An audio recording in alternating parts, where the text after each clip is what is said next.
Bismillahirrahmanirrahim. Assalamualaikum warahmatullahi wabarakatuh. Yang dihormati barisan pensyarah program pengajian Arab dan Tamadun Islam, seterusnya rakan seperjuangan saya serta hadirin hadirat sekalian. Baiklah, nama saya Fairuz Nazirah binti Rusni, merupakan pelajar di bawah sediaan Dr. Azmul Fahimi bin Kamrul Zaman, akan membentangkan kertas kerja saya yang bertajuk Hubungan Aswabiah dalam Agama dan Negara dari Perspektif Ibn Khaldun. Ini adalah ekstrak. Kita masuk terus kepada pengenalan. Seperti yang kita tahu, Ibn Khaldun ini adalah seorang sejarawan dan dipanggil juga bapa sosiologi. Beliau banyak membincangkan ataupun banyak mengeluarkan idea tentang ilmu ketamadunan. Ideologi Ibn Khaldun ini bukannya mengikut kepada kepandaian beliau semata-mata, tetapi ianya adalah berdasarkan kepada penelitian beliau dalam tamadun yang dibina oleh masyarakat Arab semasa zaman beliau. Konsep Aswabiah adalah salah satu tema yang sangat dominan dalam kitabnya yang terkenal, iaitu Muqaddimah. Teori Aswabiah sangat memberi impak yang sangat besar kepada dunia Islam semasa zaman beliau.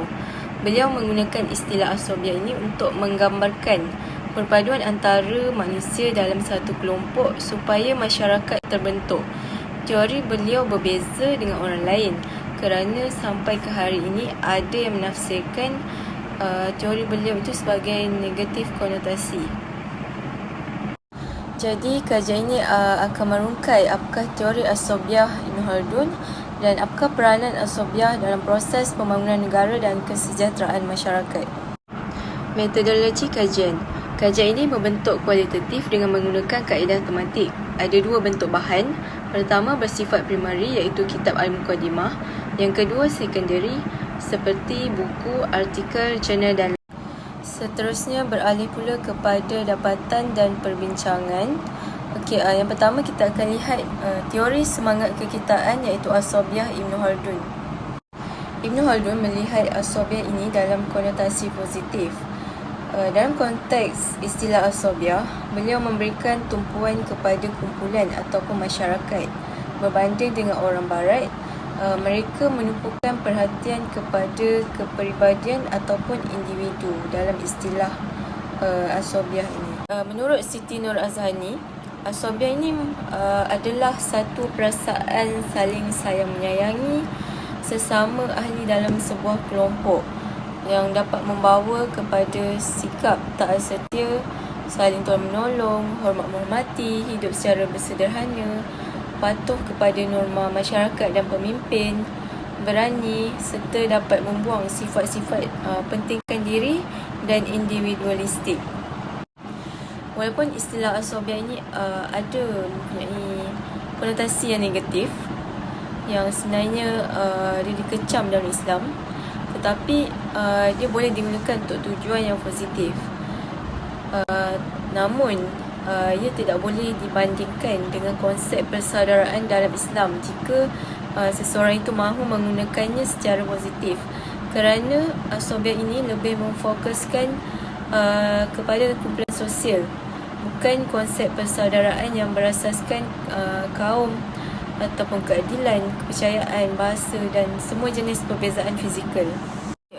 Sebenarnya teori Aswabiah Ibn Khaldun ini bermula selepas beliau sedar ada dua jenis budaya, iaitu Badui dan juga Hadari. Badui masyarakat luar bandar dan Hadari masyarakat bandar, di mana mereka bermusuhan dan bertentangan antara satu sama lain. Semangat Aswabiah wujud dalam tiga keadaan. Pertama, semangat kekitaan yang didasari oleh pertalian darah. Kedua, individu yang menerima dan mengamalkan semangat kekitaan kaum tempat menetapnya yang baru setelah meninggalkan kaum asalnya. Yang ketiga, semangat kekitaan yang didasari hubungan hamba abdi dan hubungan untuk mendapatkan perlindungan. Semangat Aswabiah ini juga didasari oleh faktor keagamaan, kerana agama berfungsi mengukuhkan lagi solidariti. Seterusnya kita masuk pula kepada dapatan yang kedua, iaitu peranan Aswabiah dalam proses pembangunan negara dan kesejahteraan masyarakat. Ibn Khaldun meletakkan konsep Aswabiah atau Social Solidarity sebagai asas utama proses peningkatan kemasyarakatan dan pembangunan negara. Peranan agama adalah konsep asas dalam pembangunan yang baik.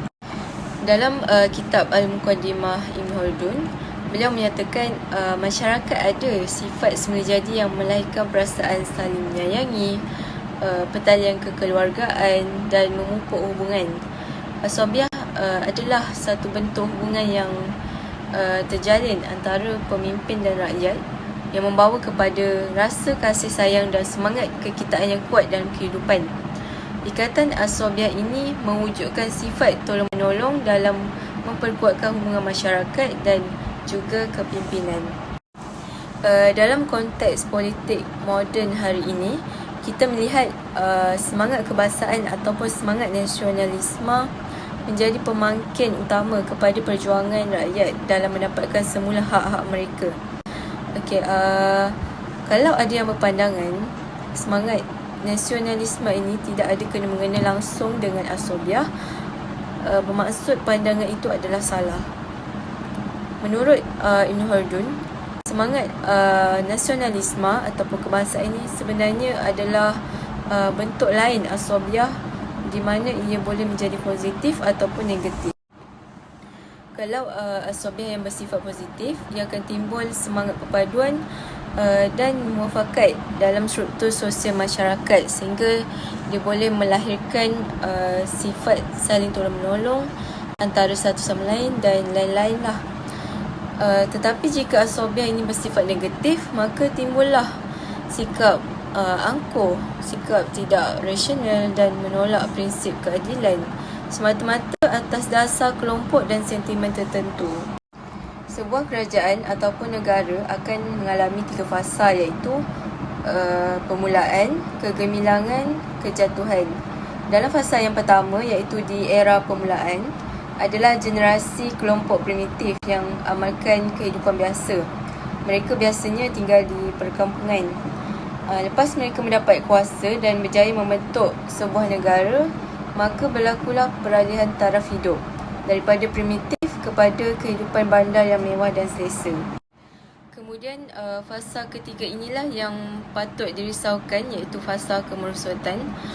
Dalam fasa kemerosotan ini, sesebuah negara ataupun kerajaan akan hancur jika masyarakatnya sudah tidak lagi mengamalkan sifat kehormatan ataupun keberanian kerana mereka terlalu seronok dengan kemewahan yang mereka dapat. Jadi, peranan asabiah ini perlu diperkasakan bukan saja dari segi semangat persaudaraan, tapi dari aspek moral dan keagamaan juga perlu, kerana asabiah yang kuat akan menjadikan sebuah negara itu sebuah negara yang aman dan makmur. Kesimpulannya, Ibn Khaldun melihat asabiah sangat berkait dengan perkembangan masyarakat dan negara.